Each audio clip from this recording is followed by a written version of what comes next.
Le Sénat ratifie 5 accords de financement. Le Sénat vote. Ces 5 projets de loi seront transmis au président de la République pour promulgation. C'est un véritable marathon au Sénat. Les élus des élus ont examiné et voté 5 projets de loi à caractère économique et social. C'était au cours d'une plénière présidée le mardi 3 mai 2022 par le speaker du Sénat, Modeste Bahati Lukwebo. C'est le ministre des Finances, Nicolas Kazadi, qui a présenté et défendu ce projet de loi déjà voté par la Chambre basse du Parlement. Il s'agit notamment de projet de loi de l'accord cadre pour la protection des investissements entre la RDC et la Banque arabe pour le développement économique en Afrique. Projet de loi autorisant la ratification de l'accord de prêt entre la RDC et les fonds africains de développement. Projet de l'accord de crédit entre la RDC et l'Association internationale de développement, pour ne citer que ceci.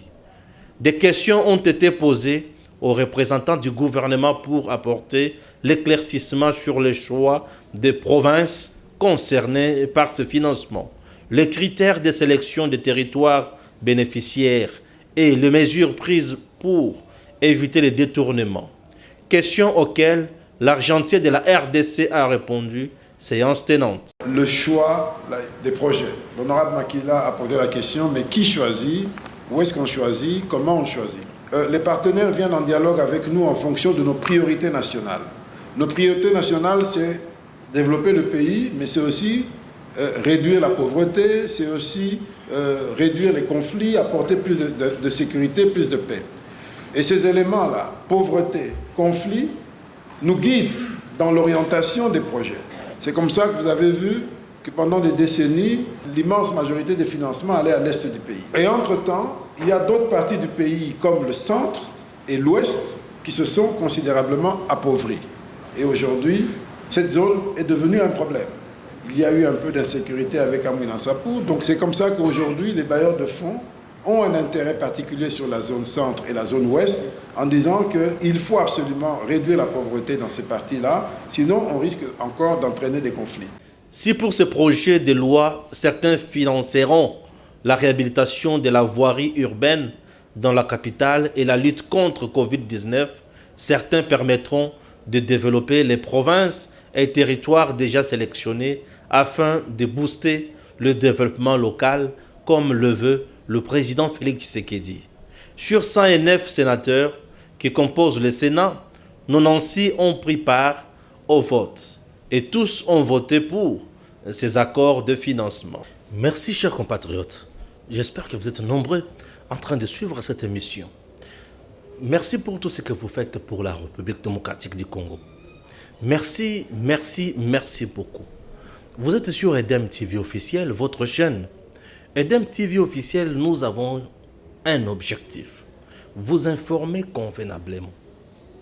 Dénoncer tout ce qui est faux, pervers, impur. Vous amener quelque part, pour comprendre, que Mokonzi Penza, asali boye te. Mokonzi atamboli boye te. Vous faire comprendre comment ça se passe, Makamonambo Cannabis. Chers Congolais, la RDC aujourd'hui se porte bien. Oui, certainement pas mieux, mais elle se porte bien. Mais ma joie est à nini. Et c'est ngonanga eza ya liwa ya Pero Loire. Pero Loire akufi. Pero Loire akufi esengo etondi na motema nanga. Oui, Pero Loire akufi. Liwa ya Pero Loire. Je parle de quelle mort? Je parle de la mort politique de Pero Loire. Je parle de la mort journalistique de Pero Loire. Je parle de la mort militantiste de Pero Loire. Et je parle de la mort de l'armée numérique. De tout le prédateur. Il y a le président Félix Tshisekedi. Raison pour laquelle je vous dis, na sepeli na liwa ya Pero Loire. Enfin, Pero Loire est mort. Il est effacé il est anéanti, il est oublié. Et je suis sincèrement content. Vous savez pourquoi? La RDC, aujourd'hui, traverse un moment très difficile. Avec l'armée numérique, il y a Katumbi et Kabila. Les mercenaires katumbistes ne laissent jamais en paix le président Félix Tshisekedi. Il suffit Mokonzi. À ça la action. Bango bazu action wana. Ba créer les yango contre-attaque. Nesi kabalo bana peuple congolais. Maé Mokonzali kosala. Normalement, baolo ba wana te. Bazana katia ko dérouter population. Tala bisika esengo nanga ezali. Maintenant, le peuple congolais a kozwa information oyo elongobani. Tala bisika esengo nanga ezali. Na kolobela liwa ya Pero Luara, pe na kolobela candidat il y a 2023, désormais vous devez retenir c'est Matata Ponyo, candidat à Joseph Kabila. Candidat à Joseph Kabila, selon ma compréhension, c'est Matata Ponyo. Je vais en parler dans la deuxième partie. Première partie, dans le Liwa ya Pero Luara. Sa mort me réjouit. Pourquoi? Puisque c'est quelqu'un qui n'a pas servi le peuple. C'est quelqu'un qui ne servait pas le peuple, mais les étrangers. Moutou avant de pouvoir servir d'étrangers. Et Moutou avant de pouvoir servir d'étrangers, azo comment un infiltré, il devient mercenaire et azo tikala élément dangereux dans la société. Donc sa mort médiatique aujourd'hui est la délivrance. Il y a une grande partie du peuple congolais oyo babanda ko prêter litoyi et pas ya moto oyo.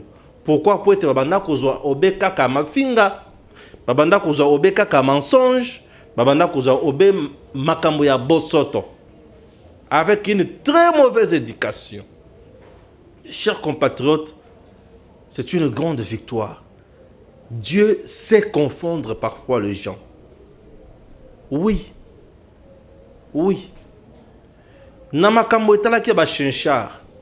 Mo pero abimisa makambo lokuta ya kosakana te. Na makambo etalaki carburant.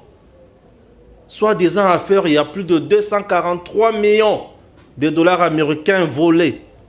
Pero abimisa ki lokuta apelisi afongole miso misisa ya kingo itelemi lokuta. Na makambo etalaki FPI kuna na Marcelin Bilomba lokuta. Kabuya ya batu bafinga balemba carburant muteki carburant et consort bafinga balemba kabundu yangani bafinga balemba. Chers compatriotes, le président Félix Tshisekedi sur le plateau de Pero Luara n'importe quoi kofinga. On a vu Léon Manemba sur le plateau. Il y a Pero Luara. Dire des inepties, dire de bêtises, aller même plus loin pour dire que le président Félix Tshisekedi n'est plus populaire, même si aujourd'hui, Batieye, na Olive Lembe, na Kabila, ako lokota et lokote, bako ponaete. Et ça, sont des choses où il y a contre les métiers à Congolais, les Congolais ba oyoka, ba misusu bazoza la décourager. Mais tant on a lu comment on a montré oyo a koufi et c'est là za la nesengo. Pourquoi? Puisque lui défendait le mal. Mouto défendre mal. Chers Congolais, la mort médiatique y a Pero ezali et le côté Rubenga délivrance, il y a information réelle dans notre pays. Oui. Liwana est médiatique et pessibiso délivrance, mais il y a information. Et aujourd'hui, tout le prédateur, oh bah mais ça n'a toujours qu'au fin le président Félix. Pero est allé plus loin pour aller chercher une femme où il a Botana Noël Chani. Diffuser, passer la femme sur son média pour discréditer Noël Chani. Tout ça avec une force. Sima. Et force en ya Katumbi. Tout ça va discréditer Noël Tchani. L'homme ne s'était pas limité à ce niveau-là. Non, l'homme ne s'est pas limité à ce niveau-là. Kende sikoyo, banda kofinga mokonzi ya mboka. Banda aya wa asaila biso le côté. Il faut qu'il asala nini. Bandeko. Depuis que le président Félix Tshisekedi est au pouvoir, billets avion et kita. Les coûts de billets avion et kita sur l'étendue du territoire national. Il est au pouvoir, les arrestations arbitraires. Il y a des politiciens et la sous-souté. Arrestation, même il y a des journalistes arbitraires et la sous-souté. Aujourd'hui, ceux qui ont des journalistes, il y a qui a l'équindelo. La preuve, Perolo Hakimi. Il y a un koufi mbalamoko. Hakimi paye un koufi à Bongi. Pourquoi? Puisque il est allé plus loin. Même la Bible dit, il faut respecter l'autorité établie. On doit également prier pour cette autorité. Aujourd'hui, on a Hakimi.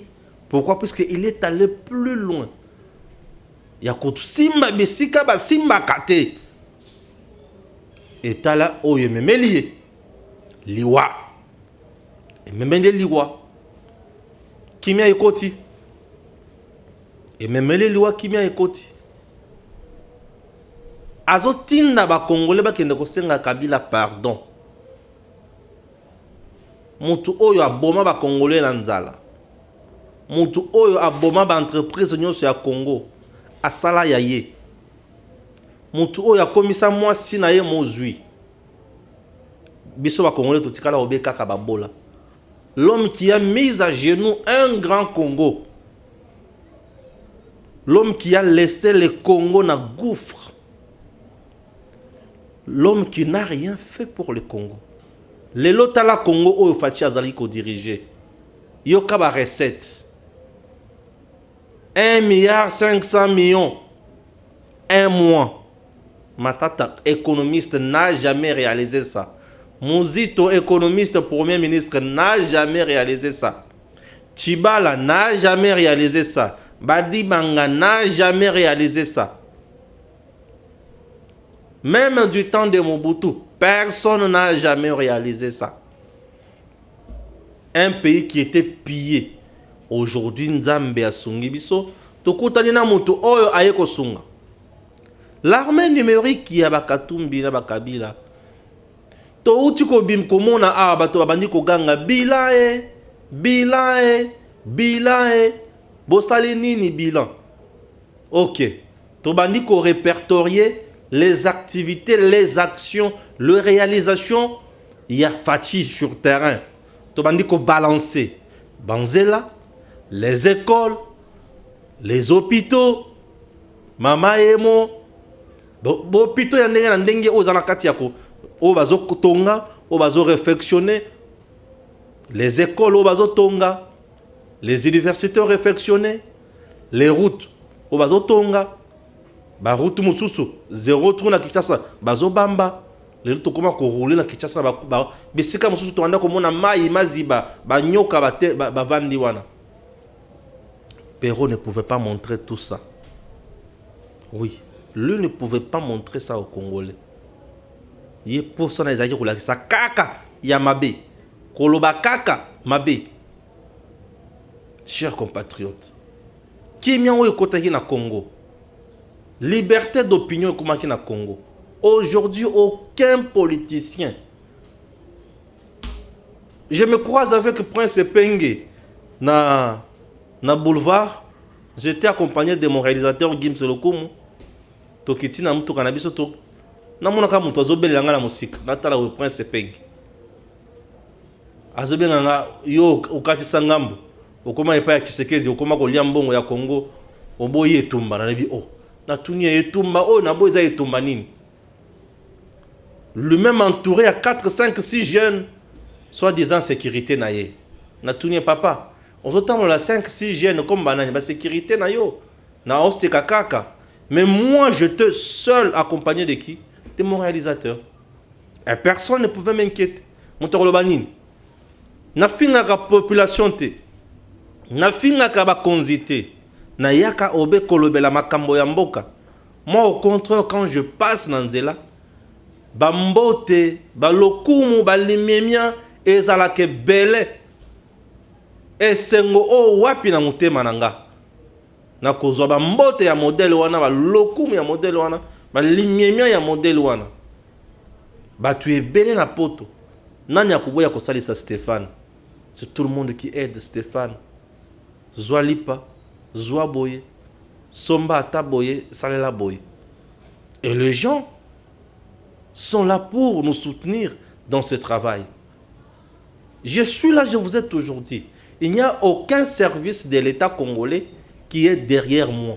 Aucun. Aucune administration à l'État congolais. Oh, ils ont simananga et pesanga misolo. Loba boye, koloba boyete, loba boye, koloba boyete. Exact. Je travaille avec mon cœur. Je travaille pour le bien-être de mon pays. Que personne ne vienne vous tromper. Je sers mon État congolais. Je suis en train de montrer au peuple congolais. L'armée numérique a échoué. Et l'armée numérique est en train d'échouer. Et, chers Congolais, vous devez savoir. L'armée numérique, il y a Badongolomi sur Congo, Yangwane, Baniko Kweya. Pero Koufi. Oui, Pero Koufi. Donc, la Pero Koufi, et c'est un côté de la mitema à Congolais. Pour non, on a boyete.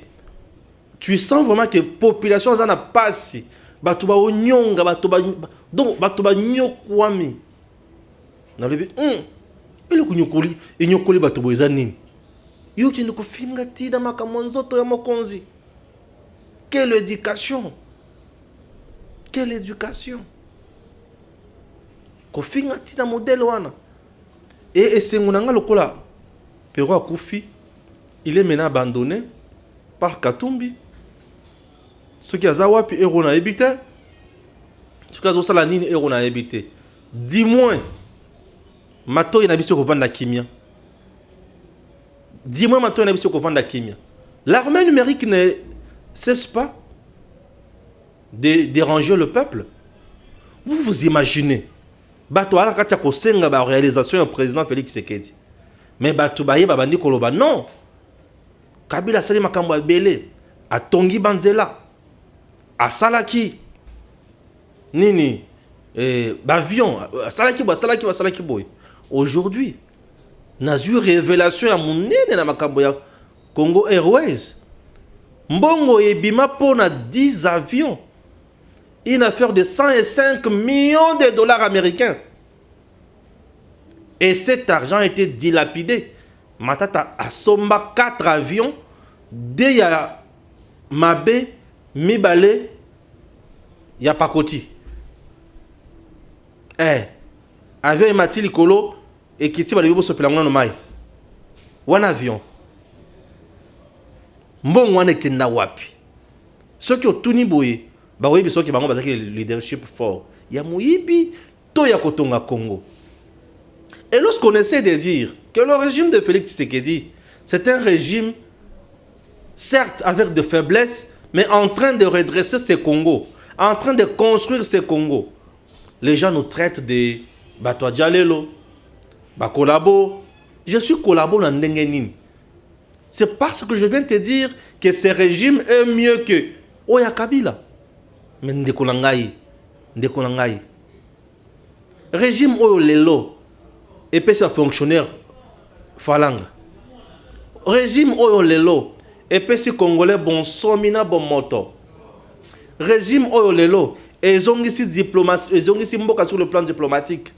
Régime Oyo Lelo, ils ont des dignitaires sous sanction. Il y a la communauté internationale comme régime ya Kabila. C'est régime Oyo Lelo. Et ils ont la bosotote mbindote. C'est régime Oyo Lelo. Ils ont torturé les Congolais. Le régime du président Félix Tshisekedi aujourd'hui n'a pas d'arrestation arbitraire. Ce régime aujourd'hui, certes, ça n'a pas de faiblesse, mais dis-moi, il y a quand même des gens qui travaillent pour nous. régime oyo lelo eza na kati ya koboma ba entreprise ya l'état te mais eza na kati ya koredresser yango. DGI azalaka wapi? Ce n'est pas le président Félix Tshisekedi moto asali DGI. Non, eza kaka DGI oyo DGI ya DGI wana. Direction générale des impôts wana kaka yango mokwana. Mais pourquoi etikala kosala bambongo ya boye oyo esali lelo? Eza problème ya système na kati ya régime. Le système, c'est un ensemble, il y a des réalités, il y a des pratiques,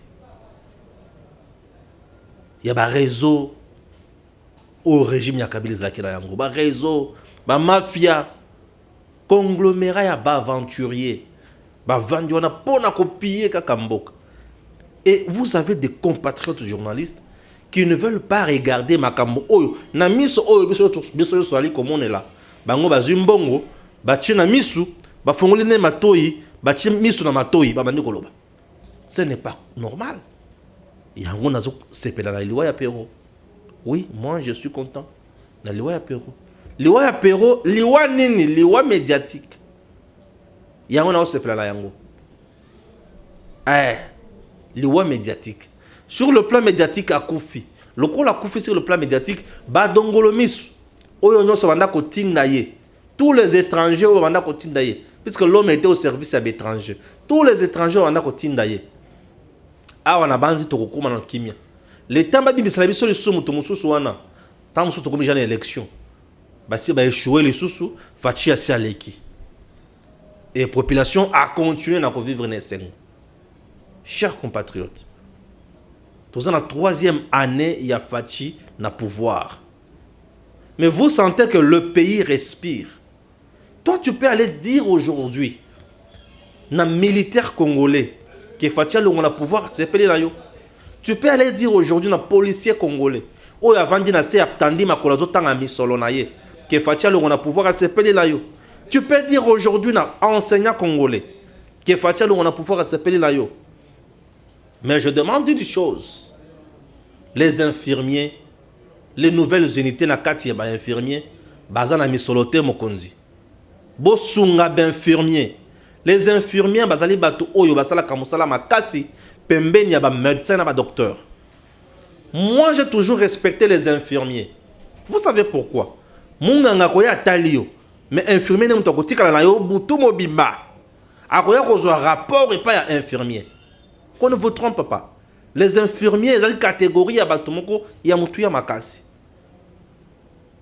Au ministère ou bien au ministre plutôt, il y a santé, au premier ministre Sama Lokonde, à son excellence, monsieur le président de la République, voyez, quand il y a des infirmiers dans le conseil des ministres, trouvez aussi une solution qu'il vous plaise. Ben infirmier, tout bali ko sunga bana na biso. Tozana bo senga mo boti so ki ayi ko na centre ton hôpital, à kuti batu oyo, bazana torture morale té. Pour infirmier ceux qui ont un katikara yako beta masolo salaire robima est-ce que na kozala mécaniser salaire robima et robima ka mokie wana moral na ezo beba ali moto ali kosima nzoto ya mutu eza eloko ko sakala yango te eleki mutu ka eleki nyonso mutu ka bako beta tol mais nzoto mutu bako beta tol te mutu akoma na défaut comme maka mususu mutu ka bako cha couleur mais nzoto mutu bako cha couleur te s'il vous plaît. Voyez aussi la catégorie d'infirmiers. Les enseignants toyoki déjà. Le policier c'est bon déjà. Le professeur toyoki c'est bon. Mais les infirmiers, les assistants des universités, le chef de travaux aussi, ils ont la catégorie délaissée. S'il vous plaît. Regardez Kayaba. Ce qui me veulent toi les Sengaboy. Ils ont biloko opéra banda kolobate. Pourquoi? C'est une catégorie où ils ont makambo, où le régime ya Kabila etika. Mais il y a banda kotina biso, to senga Kabila pardon. Donc l'enseignant yo so bana kufa wana nanzala. Ba ko senga payer pardon. Yango na sepeli na liwa na ye. Liwa ya Péro sepeli senga mutema makasi. Oui. Cette mort politique ya Péro et sepeli senga mingi. Lui était déjà un communicateur politique. Étant communicateur politique, abandaki kolanda mana bato. Siko bato bakoyoka lesusu sango mabete, bayoka sango malamu. Mitema na bango eyoka malamu ezwa pio ezwa kimia. Mokonzi aliko travailler. Je dis, monsieur le président Félix Tshisekedi travaille. Oui. Banzela gauche à droite et aliko salema. C'est une très bonne chose. Alors, il y a aussi quelque chose où tu aliko senga et salema. Bato bazali ko benga nga mingi bauti nga ba image ke bazo tumba bato na espace katanga bazo brûle bazo beta et consort ba komi ba changer système et komi ke muyibi nzoka muto aza muyibi te le temps la police aya ko intervenir ba se ba beti ba se ba tumbi mutu aya nazo ka makambo bongo bato ba benga nga espace katanga mingi ba bengi nga balobi katumbi na bato na ye na chaîne de télévision bazo ganga ce qui loi électorale on a l'équipe avec point ya ntingi wana to ya chani ya des pères et des mères pose la candidat président de la République biso to kocha moto boko tumba Congo ya binoté aucune de quitter par hasard boko tumba Congo ya binoté te ba tumba ka eloko ya yo ko tumba eloko ya yo te et de retumba po yozanani l'État kozala wana. Alors batumso ba yebisinga kende ko Stéphane awa ba komi ko tumba soit disant certains Kassaïens que bazo tumba mutu sous prétexte que aza muyibi mais ndoka bazo tumba po aza Kassaïen non. Si c'est vrai, chers compatriotes, cessez avec ces comportements. Si c'est faux, laissez yako paniquer bato. Ils ont malamouté. Et je demande du moins à nos services compétents na niveau de la province balandela makambo nyonso wana ba service ya renseignement na tango tokomi oyo eza tango ya kosolola na matali tribalisme teto xénophobie bokangi mutu wana bobeti makasi botie na boloko pe afuti ba mande oyo longobani. C'est très important. On ne négocie pas avec mutu azana kati ya ko tambola na xénophobie. Non. C'est un méchant. Azoza la ennemi du peuple congolais. Yango nazo senga kaka. Mokonzi wali ko sala misala ezali ebele. Je suis très d'accord avec vous. L'espace Kassai a un sérieux problème. 145 territoires, c'est bien. Mais dans l'espace Kassai, bazana biloko mi baleto misatu. Oyo ko booster économie na bango, nzala oyo esila. Ba boya ko kenya ba province ya bato mosusu. Ba vendre na epai pe na bango, ba sala pe ba kope epai na bango. Et ce qui peut ba ko kenya na ba province mosusu, ezala ke bazo ke ne pe ko tambola to ko teka. E kozala mutu ya malamu. Tina o wapi biloko misatu. Eloko liboso na Mbujimai miba. Ba accélérer misala ya miba. Na Kananga Kalamba Mbuji. Ba tonga nzela ya Kalamba Mbuji. Na bandeli nzela ya Kalamba Mbuji na Kananga ezali lokola Kasumbalesa na Okatanga. Nzela ya Kalamba Mbuji na Kananga ezali lokola Lufu na Congo Central. Nzela ya Kalamba Mbuji na Kananga ezali lokola lisusu nini bandeko. Netika ba port ano profondo wana ya banana. Nzela ya Kalamba Mbuji na Kananga ezali lokola bichi ngobila ya Kisasa na Brazzaville. Kalamba Mbuji. Kalamba Mbuji va donner des entrepreneurs sur le plan local. Ces entrepreneurs bakozala misala ebele mais susu bakotia mituka na bango po ekendaka komema robe kaka bato. Mais susu bakotia mituka na bango po ememaka robe kaka marchandise. Et c'est toujours les jeunes qui vont travailler dans la mituka nyonso wana. C'est du travail.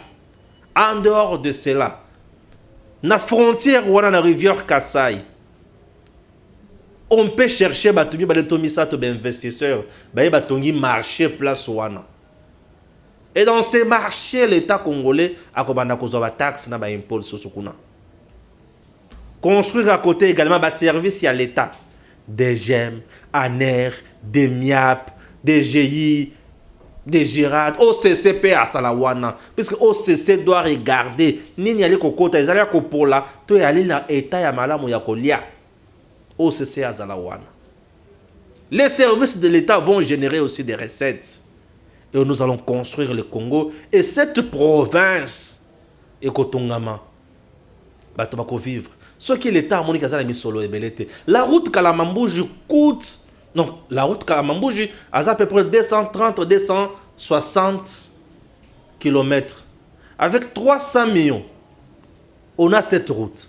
Les 300 millions, si l'État congolais a yangote bandeko, tu as dit que pesa kaka obe makanisi. L'État congolais est moko alukata 150 millions. Aluka des investisseurs. Moko a 75 millions, soit 75 millions. Qu'on mette en place une commission qui va regarder, contrôler l'exécution des travaux par une entreprise également. Et cette entreprise en question est Tongi. Et tant que Tonga, qu'on mette maintenant en place le système de péage. Où il y a 25%, il y a 75 millions. Où il y a 25%, il y a 75 millions. Azouz peut parler chaque mois. L'État congolais peut se dire, je vous donne par exemple l'exploitation, il y a péage Oyo pendant autant de mois ou autant d'années. Bozong ça va 75 millions d'abino, mais avec intérêt, puisque Baza ba homme d'affaires, avec intérêt et puis boya kotike la ngai makamuna ngai. Et lorsque l'État kobomba misolo ko bana kokota, bato ba ko travailler na péage ba ko futama, misolo pe misusu ya entretien en route et kozala et ba ko kipe ko tonga biloko misusu. La province va gagner. Pourquoi? Puisque sur le plan économique, il y aura ce que nous appelons production, échange, il y a marchandises, il y a biloko, il y a kitoko. Et à ce moment-là, on peut faire bonne affaire. Et l'espace Kassa, il peut s'en sortir. Les gens qui quittent l'espace Kassa pour l'espace Katanga, c'est pour des raisons économiques et sociales. Lorsque les raisons économiques sont comme difficiles, les questions sociales sont comme impossibles. Chers compatriotes, la sécurité alimentaire, la sécurité économique, la sécurité sanitaire, et la sécurité à Yangote. Oui. La sécurité alimentaire, la sécurité économique, la sécurité sanitaire. Sécurité de choses où il y a la sécurité normale. 4 sécurités à Yangote. Et ça, l'IWA, et ça, Nyons. Ceux qui ont respecté 4 sécurités, j'espère qu'on peut parler aussi de l'émergence. Et là, quand il y a mis ça tout, l'espace Kassai, Chut Katende, Monsieur le Président, Sunga Batu Oyo. Sunga Batu Oyo. L'espace Kassai a été toujours victime, vu entachement dans un engagement politique. Batikala toujours au pied. Il y a Etienne Tshisekedi. Et Kabila Nyonga Bango. Batamouchoué bakenda plus loin. Babamba Kabila Libanga. Bino vraiment. Bino vraiment. Ah, bino vraiment, vraiment. Moutounan no yambolinga binote. Mais bobakisi sur Libanga. Ngoyoka sanja zosenga. Monsieur le Président, tokomi awana mutomoko azana posa relancer miba. Wana Kabila atalié. C'est ça. Franchement miba. Pour battre miba bazala bien. Alakisi Libanga. Ngoyoka sanja mone Libanga. Et Otawapi. C'est drôle, horrible. Très heureux, il y a Liwaya Apéro sur le plan médiatique, sur le plan politique. Donc, tu vends la kimia, maintenant, tu as mis vendre la kim. Natiki dans le Péro, na jusqu'au Matata Pony. Matata Pony, c'est le candidat, il y a Kabila, en 2023. Oh, nous sommes pour Matata Pony, il y a Pony Joseph Kabila. Retour, il y a Kabila en force. Pourquoi je dis ça? Ouais, pourquoi je dis ça? Ah, Matata Pony attendait que Yénim Tofakiba Pona comme dauphin en 2018. Simbate. Regardez aujourd'hui, Kabila a juste changé de stratégie. Atali Alobi peut perdre Oyo. Et ça, c'est une image de monter dans l'opinion. Le peut perdre, c'est vide. Boy, ça n'a pas perdu des assauts dans la cellule. Bazakak. La cellule a pas perdu. Bazo fonctionner, c'est bien. Bon, on a pas perdu sur la marche et belé beléao. Bon, on a pas perdu sur la matinée politique, il y a makasi. Je dis bien le peut perdre, c'est vide. Et COP, dans la minute où il y a parti à Matata.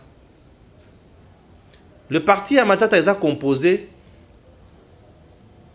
Nabatu, il y a pas perdu. Parti à Matata est composé dans le mouvement citoyen locos. Parti à Matata est composé dans la position. Qui est sa Matata Balobi, il y a un candidat président de la République. Matata Pogno n'a évité sur le voter candidat député national. N'a évité. Mais dis-moi candidat président de la République. Pour candidat sénateur, il se fait à 100 000 $, vous êtes déjà sénateur. 100 000 $, vous êtes déjà sénateur. Attends 80 000. Il faut vous avez 4 fois. Vous êtes déjà sénateur. Pour nous continuer le bilangote. Parce que le Sénat n'est pas sénateur et la corruption. Mon temps c'est bien. Matata aujourd'hui, dans le but candidat, dauphin de Soussou, il y a Kabila, en 2023. Mon tunion soit pour la Matata. Aïe qui a zone ici Kabila la pouvoir. Matata lobinini. Na kozala, nazo rêvé modèle, nazo rêvé nazala lokola. Etienne Tshisekedi. Lumumba. Musée Laurent Désiré Kabila. Mobutu. P. Kabila Joseph. Matata Pogno, azo rêvé. Azo leadership ya Kabila. C'est-à-dire, aya pona kotonga biloko na ye, au détriment biloko Congo. Wana mutu boko pona. A lobby azo rêvé wana. Mais moi je vous dis que Matata Pogno aza dauphin ya Kabila pona 2023. Oyo nyonso kopona. Aya baki aponi Kabila azongisi Kabila. Et c'est tout ce que je peux vous dire. Donc ba kokenya na ba système ebele. Matata Pogno dauphin. Olivier Mbokuna dauphin to dauphine. Azara wa ozala wana. Yemo kwa ibiki akolekate. Et c'est tout. Tokeba. Toyeba nini tokosala en 2023. 2023, le choix reste l'unique. Tel qu'opéré par Modeste Bahati Lukwebo. C'est quel choix? Félix Antoine Tshisekedi ou rien. Il finit son deuxième mandat à Tiki Congo na niveau ya Kitoko. Ne total siko makamusu sunini. Oyo hier ko yebi sabiso ke bopona oyo ne tolandi. C'est très important.